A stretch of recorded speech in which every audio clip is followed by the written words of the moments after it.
Hello and welcome to this edition of Tech-24 with me, Rebecca Bowring. Coming up, a festival of geek culture. We head to Paris's Comicon, a celebration of sci-fi movies, fantasy books, pop art and costume. It's also pulling in even more gamers as top publishers choose the convention to debut their wares.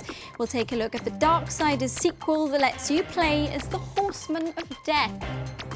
And we go back to basics in Test 24 with the most legendary electronics of yesteryear. Nostalgic for some simplicity in your life? Well, we'll bring you a Nokia handset reborn. It's now bright orange and good for the environment. Comic books and video games, two multi-billion-dollar industries which have for decades inspired each other. From Teenage Mutant Ninja Turtles to Batman, our favourite comic book characters have become digital heroes.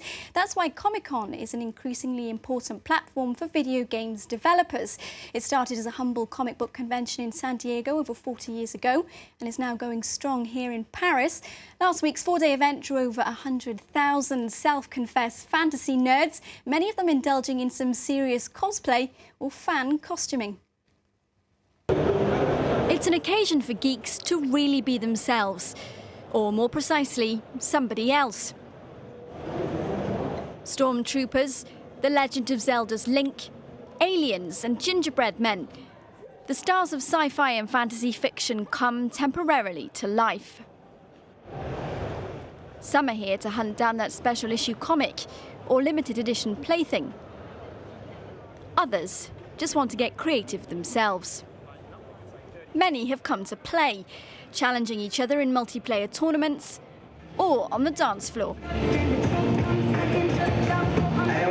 Comicon is a true geek fest, and unashamedly so. Do you feel at home here, Mark? The mothership has landed. This is home for me. A chance for grown-ups and kids, but everybody, all ages, to dress up in the greatest costumes, in fantastic costumes, and just have a good time and release their inner geek, and I'm happy about that. I have a question, though. If this is a convention which is all about comic books, why is there so much floor space dedicated to video games? Well, Bex, as you know, video games have really emerged from the shadows. It's become mainstream. Now that it's generating more money than film, you can see why they've dedicated so much space here, and not everybody got a chance to go to the E3 in LA, so this is our chance to see what the latest video games are in what is a huge, huge video game market in France.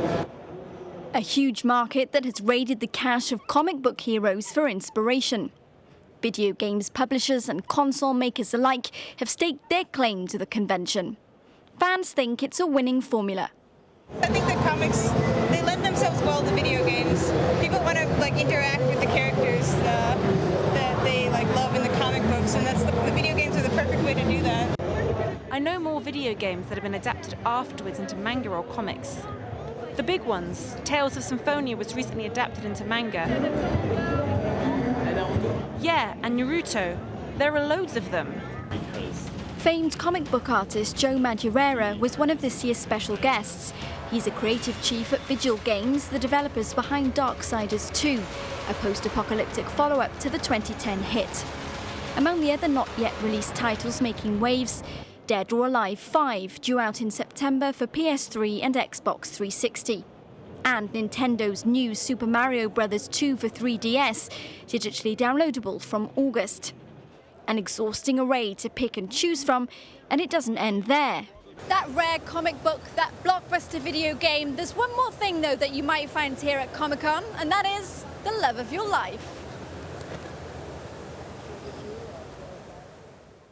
Video game fanatic Mark Edwards, whom you saw in that report, is here with me in the studio. Mark, let's home in on one of the titles that we mentioned, Darksiders 2. You've been playing it. How is it? Yeah, well, I had a chance to have a look at this this fantastic game. Actually, it's really in advance. It doesn't come out until the 21st of August, and I had a chance to have a quick peek and a preview and a little play. Now, it picks up not where the first one finishes, but actually runs in parallel with the first Darksiders, where in the first game we were playing one of the four horsemen of the apocalypse. We were playing War, and in this one you incarnate his brother Death. Now, his brother Death comes back. It's a lither character. The first one was more of a fighter, in the second game, you're more of an assassin, if you will, and it's an extremely large game, and it's created by Joe Madureira. I don't know, you might have heard of him. He's a huge comic book writer and gamer, and he has created an entirely brand new world where you're able to see I mean, it's really inclusive, huge title that I think is going to make a big deal when it comes out on the 21st of August. €70, so pretty standard. Comes out on the PS3 and the Xbox 360, and then the Wii U. It will be playing with the Wii U as well when that comes out as one of its main titles. Shows comic books and video games coming together there. Do stay with us here on Tech24. We've got something a little bit more old school coming up for you next.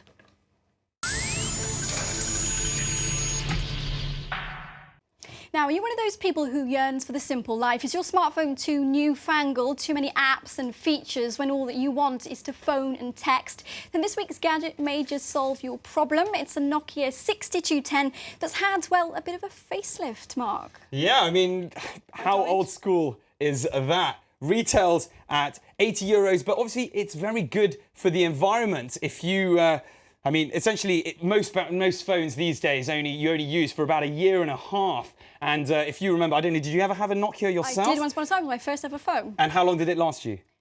Forever. It's a brick. You still got it probably hidden away in your drawer. And that's the point of these. You can recycle these, and actually within I think it's around a 2-year, 24 months period. If you return it, you can send it back, and you get a €15 €15 voucher back. Lots of it's customizable, lots of different colors that you can choose with it. And I think in many ways it's good for your parents who don't really want to be bogged down with the smartphone, which we only use what 10% of the actual functionality globally of our smartphones. I think pretty much you'll be sure that your parents will use 100% of the functionality of a phone like the Nokia. Maybe good as well for parents who want to buy a first phone for their kids who don't want them to have an expensive smartphone in their school bags. And also not too much, possibly to restrict the access, to make sure that all is they can use it to call home, and that this isn't going to die on you. I remember when it goes down to one bar, you've got that one bar for about 6 hours. And there's a French company based here in Paris called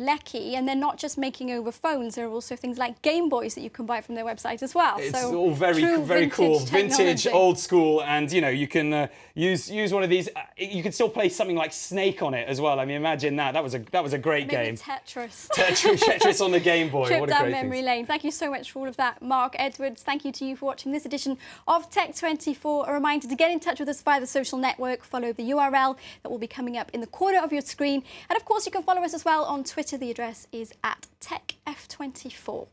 Now this week we leave you with a thoroughly modern fashion show. Haute couturier Frank Solbier teamed up with Intel to debut his new winter collection. They used 3D mapping technology and turned a model's white dress into a projector screen. High fashion meets high tech.